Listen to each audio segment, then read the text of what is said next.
Hello foodies, வணக்கம் and welcome to teens cooking world. இன்றைக்கி நம்ம பொட்டுக்கடலை முறுக்கு எப்படி செய்கிறதுன்னு பார்க்க போகிறோம். நம்ம சேனலில் ஆல்ரெடி பாசிப்பருப்பு முறுக்கு எப்படி செய்கிறதுங்கிறத அப்லோட் பண்ணியிருக்கோம். அது லிங்கை டிஸ்கிரிப்ஷனில் கொடுக்குறேன், மறக்காமல் செக் பண்ணி பாருங்கள். இப்போ இந்த ரெசிபிக்கு ஃபஸ்ட்டு வந்து மெஷர்மெண்ட் கப்பில் 1 கப் இருக்குல்ல, அதில் 240 ml கப், அந்த கப்பில் 2 கப்பில் இட்லி அரிசி எடுத்துருந்தேன். இது வந்து நல்லா ஊறணும், 5 to 6 hours நல்லா ஊறணும். கூட வந்துட்டு ஒரு 7 காஞ்ச மிளகா போட்டுக்கிறேன். ஸோ தண்ணி ஊற்றி இது வந்து ஒரு 5 to 6 hours நல்லா ஊறட்டும். செப்பரேட்டாக எடுத்து வச்சுருங்க. இப்போ நம்ம பொட்டுக்கடலை அரைக்க போகிறோம் இதுக்கு. ஸோ அதே 240 ml கப்பில் வந்து பார்த்திங்கன்னா 1 கப் தலை நிறச்சி எடுத்திருக்கேன். ஸோ அடுத்த கப் வந்து அதிலே 3/4 கப் எடுத்துருந்தேன் பொட்டுக்கடலை. ஸோ இதை வந்து நல்லா பவுடராக அரைச்சிக்கும். ஆஃப்டர் ஒரு 5 மணி நேரம் கழித்து இதை வந்து நம்ம மிக்சியில் கிரைண்டர் அந்த மாதிரி ஓட்டுறோம்.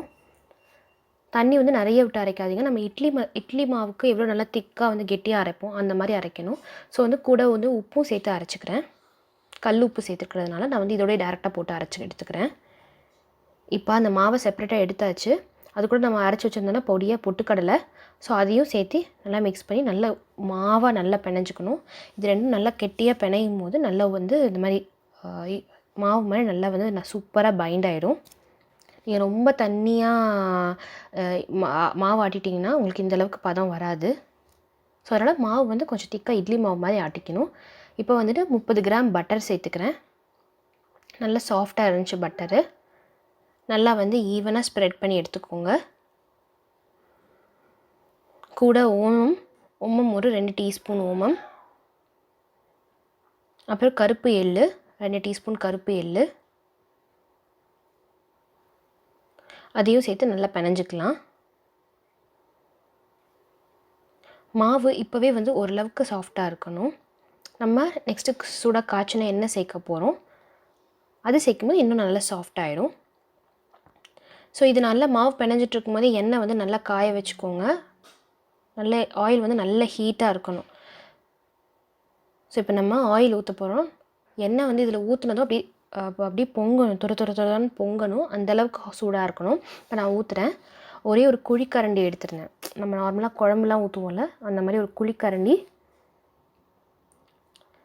சூடான ஆயில் பார்த்திங்கன்னா ஊற்றுனது பார்த்திங்கன்னா அப்படியே நல்லா பொறுன்னு வரணும். ஸோ இந்த மாதிரி வந்ததுக்கப்புறம் இப்போ வந்து நல்லா பிணைஞ்சு எடுத்துக்கோங்க.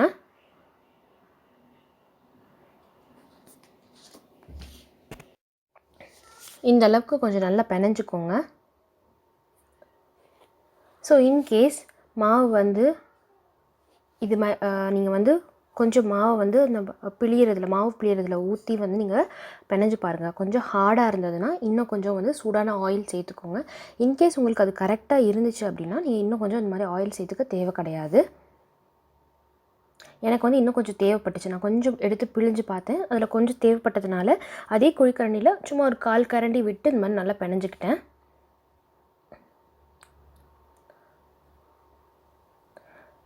இப்போ நான் வந்து ஒரு 3 கரண்டி இருக்கிற மாதிரி ஒரு ஓட்டை எடுத்துருந்தேன். ஸோ அதில் வந்துட்டு இந்த மாதிரி ஆயில் வச்சு நல்லா ப்ரஷ் பண்ணிக்கோங்க.